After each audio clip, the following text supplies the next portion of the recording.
अरे मत मारा सबरिया तू धरा जइबा नजर के बान।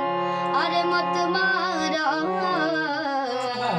सबरिया तू धरा जइबा नजर के बान मत मारा सावरिया तू धरा जइबा नजर के बान मत मारा सावरिया तू धरा जइबा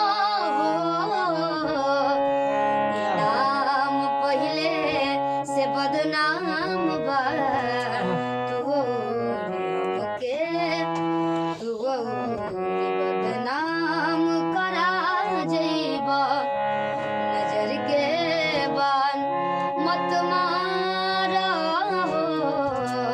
सबरिया तू धरा जइबा।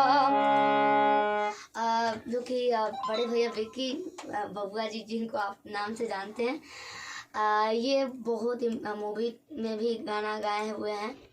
और सौभाग्य की बात है कि जो जितने भी स्टार सिंगर हैं मुझे उनके साथ गाने का मौका मिला और आप लोग का प्यार मिला, सपोर्ट मिला। और मैं कोशिश करूँगी कि और अच्छे से गाऊँ।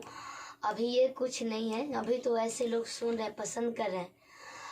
मतलब कि जैसे कल्पना जी का लोग गाना सुनते हैं, पवन भैया जी का गाना सुनते हैं, उस टाइप से मेरा लोग गाना सुने। एक दिन जरूर सुनेंगे। ऐसे ही हम प्रयास करते हैं। बहुत अच्छा गाती हैं शिल्पी जी, और मेरी दुआ है और पूरे पब्लिक से भी ये कहना है कि शिल्पी जी को बहुत सारा प्यार स्नेह दीजिए आप लोग।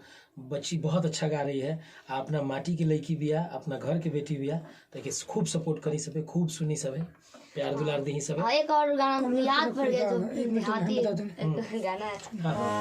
अरे एगो पूर्वी जोन बोले बनी तो सुना दी। पूर्वी तन आवाज लागल गा, लेकिन गा देता नहीं।